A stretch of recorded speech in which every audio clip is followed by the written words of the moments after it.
সাপের মতো একটা বিষাক্ত সরীসৃপের নাম শুনলেই কেমন একটা অদ্ভুত গা শিরশিরানি অনুভূতি হয়। কারণ আমরা প্রায় সকলেই সাপে ভয় পাই, তাই না? যেখানে মাত্র একটা সাপ আমাদের ভয় পাইয়ে দেয়, সেখানে একটা গোটা দ্বীপ শুধু সাপে ভর্তি। শুনলেই কেমন ভয় লাগছে, তাই না? বন্ধুরা, আজ আমরা এই ভয়ঙ্কর দ্বীপটির কথাই আপনাদের বলবো। তাহলে চলুন দেখে নেওয়া যাক আজকের ভিডিওটি। আজ আমরা পৃথিবীর ভয়ঙ্করতম দ্বীপ স্নেক আইল্যান্ডের কথা আলোচনা করব। এই দ্বীপটি এতটাই ভয়ঙ্কর যে এখানকার সরকার এই দ্বীপে মানুষের প্রবেশ নিষিদ্ধ করে দিয়েছে। বন্ধুরা, এখানে আপনি যেদিকেই তাকাবেন শুধুই সাপ দেখতে পাবেন। এই দ্বীপে এত সাপ আছে যে একে স্নেক আইল্যান্ড বলা হয়। এই দ্বীপটির আসল নাম ইলহা দা কুইমাডা গ্রান্ডে, তবে স্থানীয় মানুষদের কাছে এটি সাপের দ্বীপ নামেই বেশি পরিচিত। আটলান্টিক মহাসাগরের উপর ব্রাজিলের উপকূলে এই দ্বীপটি অবস্থিত। বাইরে থেকে এই দ্বীপ এতটাই সুন্দর দেখতে যে যে কেউ এখানে বেড়াতে যেতে চাইবেন। কিন্তু আসলে এই দ্বীপটি সত্যিই ভয়ঙ্কর। গবেষকদের মতে দ্বীপটির প্রতি বর্গমিটারে আপনি 1 থেকে 5টা সাপের দেখা পাবেন। স্থানীয় বাসিন্দাদের মতে 1900 থেকে 1920 সাল পর্যন্ত এখানে মানুষের শেষ বসতি ছিল, তাও একটি লাইট হাউসের উপর। এই দ্বীপে একটি লাইট হাউস আছে যা দেখে সমুদ্রের ভাসমান জাহাজগুলো দিক নির্ণয় করে। আর এই লাইট হাউসটির দেখাশোনা করার জন্যই সেই ব্যক্তি তার পরিবার সহ এখানে বাস করতেন। কিন্তু সাপেদের আক্রমণে তার মৃত্যু ঘটে। এরকম আরও একটি গল্প সেখানে প্রচলিত আছে। একবার এক জেলে এই দ্বীপে কলা সংগ্রহ করার জন্য নৌকা করে আসেন, কিন্তু গাছ থেকে কলা কাটার সময় উপর থেকে একটা সাপ এসে পড়ে এবং তাকে কামড়ায়। ওই ব্যক্তি সমুদ্রের তীরে বোটের কাছে পৌঁছানোর আগেই তার মৃত্যু হয়। স্থানীয় লোকেরা তার বোটের কাছে তার মৃতদেহ দেখতে পান। বন্ধুরা, এ সমস্ত শোনার পর আপনাদের নিশ্চয়ই মনে হচ্ছে যে এত সাপ এখানে কিভাবে এলো। সব সাপের নিশ্চয়ই নিজেদের মধ্যে চুক্তি করে এখানে আসেনি, তাই না? অবশ্য কিছু মানুষ মনে করেন যে এই দ্বীপে বিশাল কোনো গুপ্তধনের ভাণ্ডার আছে। কোনো জলদস্যু একসময় সেগুলো লুকিয়ে রেখে গিয়েছিলেন, আর সেই গুপ্তধনের দেখভাল করার জন্যই তিনি এখানে এত সাপ ছেড়ে দিয়ে যান। কিন্তু এটা প্রচলিত গল্প ছাড়া আর কিছুই নয়। যদি গুপ্তধন থেকেই থাকে তবে জলদস্যু এখানে সাপ ছেড়ে যাবেন কেন? কারণ পরে যখন সে নিজে এই গুপ্তধন নিতে আসবে, সাপে তো তাকেও আক্রমণ করবে, তাই না? তাই এ সমস্ত গল্প ছেড়ে যদি আমরা গবেষণার কথা শুনি, তাহলে জানা যায় যে আজ থেকে 11,000 বছর আগে এই দ্বীপটিও ব্রাজিলের অন্তর্ভুক্ত ছিল। কিন্তু সমুদ্রের জলতল বেড়ে যাওয়ার জন্য দ্বীপটি ব্রাজিল থেকে সম্পূর্ণ আলাদা হয়ে যায়। তখন এই দ্বীপে আজকের মতো এত সাপ ছিল না।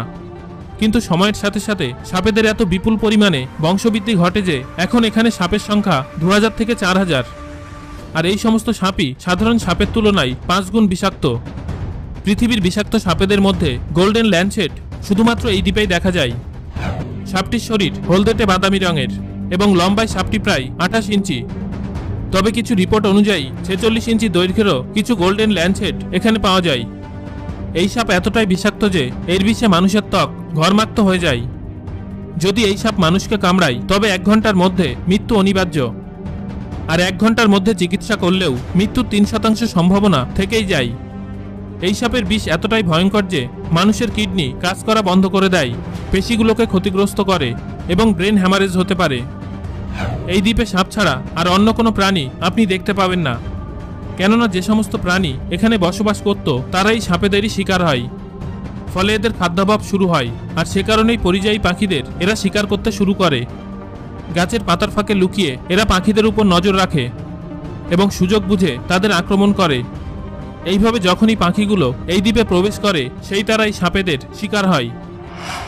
আগস্ট মাস থেকে মার্চ পর্যন্ত এই দ্বীপের উষ্ণতা 19 ডিগ্রি সেলসিয়াস থেকে 28 ডিগ্রি সেলসিয়াস পর্যন্ত হয়। কিন্তু সবথেকে আশ্চর্যের ব্যাপার এই যে এই ভয়ঙ্কর দ্বীপে কিছু মানুষ প্রাণের ঝুঁকি নিয়ে স্মাগলিং করতে যায়। বেআইনিভাবে এই দ্বীপে ঢুকে তারা এই সমস্ত সাপেদের ধরে নিয়ে যায় এবং ব্ল্যাক মার্কেটে বিক্রি করে। বিরল আর অসম্ভব বিষাক্ত হওয়ার জন্য ব্ল্যাক মার্কেটে এই সাপদের দাম অন্তত $10,000 থেকে $30,000। তবে এইভাবে ভয় হয় যে যারা এই সমস্ত সাপ ব্ল্যাক মার্কেট থেকে কেনে তারা সতর্ক না থাকলে এই ভয়ঙ্কর সাপগুলি আরও নানান জায়গায় তাদের বংশবিস্তার করবে, যা মানুষের জন্য সত্যিই ভয়ঙ্কর। কিন্তু যদি সঠিক কাজে লাগানো যায় তবে আরও একটা ভালো দিক আছে। ঠিক সেভাবেই এই দ্বীপ থেকে আমাদের অনেক উপকারও হয়। এই দ্বীপে যে সমস্ত সাপ পাওয়া যায় তাদের বিষ থেকে বহু জীবনদায়ী ওষুধ তৈরি হয়, যেমন হৃৎপিণ্ডের নানা রোগের ওষুধ তৈরি করা হয়। এই দ্বীপে শুধুমাত্র গবেষক ও নেভির কর্মীরা প্রবেশ করার অনুমতি পান। নেভি থেকে কর্মীরা এই দ্বীপের লাইট হাউসটিকে মেনটেন করার জন্য আসেন। আর গবেষকরা আসেন সাপের উপর গবেষণা করার জন্য, তাও বছরে মাত্র একবার। যদি আপনি সরকারের থেকে অনুমতি পেয়েও থাকেন, তবু এই দ্বীপে প্রবেশ করার জন্য আপনাকে সঙ্গে নিতে হবে অন্তত একজন প্রফেশনাল লোকালকে। যেহেতু এখানে যত প্রাণী ছিল সবই এই সাপদের শিকার হয়েছে, তাই তাদের খাদ্য অভাবও দেখা দিয়েছে। ফলে গত 20 বছরে সাপেদের সংখ্যা প্রায় 15% কমে গেছে। যাই হোক বন্ধুরা, ধরে নিলাম আপনি সরকারের থেকে এই দ্বীপে ঢোকার অনুমতি পেলেন। আপনি কি সত্যিই যাবেন বিভিন্ন প্রজাতির এই বিষধর সাপেদের দেখতে, নাকি ঘরে বসে ভিডিও বা ছবি দেখে এদের সম্বন্ধে জানবেন? সেটা আমাকে কমেন্ট করে জানান। আর ভিডিওটি কেমন লাগলো সেটাও আমাকে কমেন্ট করে জানাতে ভুলবেন না। আর ভিডিওটি ভালো লাগলে একটা লাইক করুন এবং বন্ধুদের সাথে শেয়ার করুন।